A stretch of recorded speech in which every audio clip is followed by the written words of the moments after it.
Episode 5 Becoming a Brahmarshi. Undeterred by past struggles, Kaushika returned once more to intense austerity. His resolve had only deepened. With unwavering determination, he subjected himself to even harsher discipline, intent on attaining the highest spiritual realization. In time, Lord Brahma appeared before him, accompanied by other celestial beings. Pleased with the severity and sincerity of his penance, they conferred upon him the title of Devarshi, a sage honored among the gods. Yet, even this exalted recognition did not fulfill Kaushika's ambition. His heart was fixed upon a greater goal. He desired nothing less than the supreme rank of Brahmarshi, the highest among sages. And so, without rest or hesitation, he resumed his austerities with fiercer intensity than before. The gods watched with growing concern. They understood the magnitude of his determination and feared the consequences of his continued penance. Once again, they resolved to interrupt his meditation by whatever means necessary. To that end, they sent Menaka, a celestial maiden of unparalleled beauty, to the forest where Kaushika sat absorbed in deep tapas. Menaka descended to the sacred waters of Pushkara Tirtha, where Kaushika sat immersed in meditation. With graceful movements and enchanting beauty, she began to dance before him. The soft chiming of her anklets drifted through the air. The sage, drawn from his deep absorption by the melodious sound, opened his eyes. Before him stood Menaka, radiant and captivating. Her beauty stirred emotions long suppressed.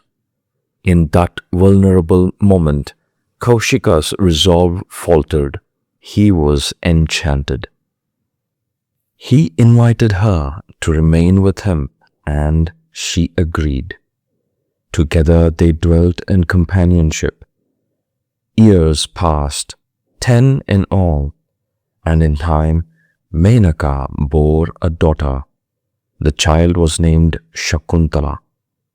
She would one day wed King Dushyanta and become the mother of the famed Bharata, from whom a great lineage would arise. But eventually clarity returned to Kaushika. One day, awakening to the truth of his lapse, he reflected with remorse. I allowed myself to be swayed by desire and abandoned my vow of austerity. How grievous of my failure! Menaka stood nearby, anxious and uncertain. Yet Kaushika addressed her without anger. Calmly and with dignity, he bade her departure. Then, resolute once more, he journeyed northward toward the Himalayas. On the banks of river Kaushiki, beneath the shadow of the mountains, he resumed his penance, this time with renewed determination. Years of disciplined austerity followed.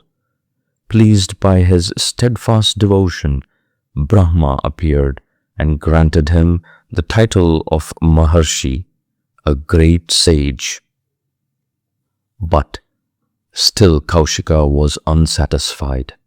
He sought the supreme recognition, the title of Brahmarshi, and so he continued. He stood motionless with arms uplifted for long periods, sustaining himself on air alone. He endured the blazing heat of summer, the relentless torrents of monsoon rains, and the biting cold of winter nights, nothing diminished the intensity of his tapas. Once again, anxiety stirred among the gods. They sent another celestial maiden of extraordinary beauty, Rambha, hoping to disturb his meditation. But Kaushika had changed. His senses were now under perfect control.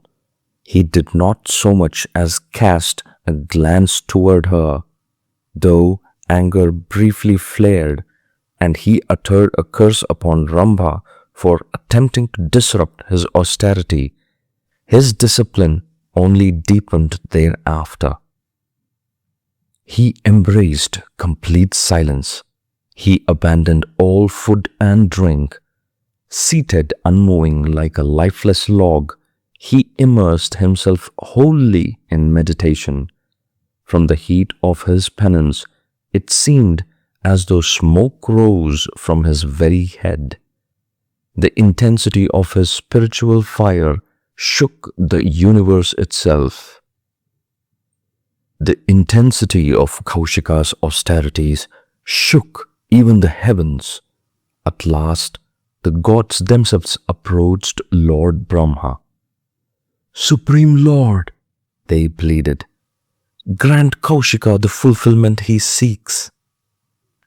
Brahma appeared before the steadfast ascetic, whose penance had reached its zenith. In a gentle and approving voice, he addressed him. "O Kaushika, your devotion is unparalleled. From this moment, you are a Brahmarshi." At these words, Kaushika's heart was filled with joy. The goal for which he had endured humiliation, temptation, hardship, and relentless discipline had finally been attained.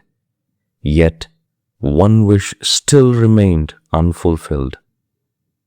He desired that Vasishtha himself, the very sage before whom he had once stood defeated, acknowledge him as a Brahmarshi. Without that recognition, his journey would feel incomplete. When Kaushika expressed his longing, Brahma smiled and summoned Vasishtha. The venerable sage approached. Looking upon Kaushika, now purified by austerity and transformed by realization, Vasishtha spoke with sincerity. "You are indeed a Brahmarshi." With warm and acceptance, he embraced him. Thus, rivalry dissolved and respect sealed the transformation. From that day onward, Kaushika came to be known as Vishwamitra, friend of the universe.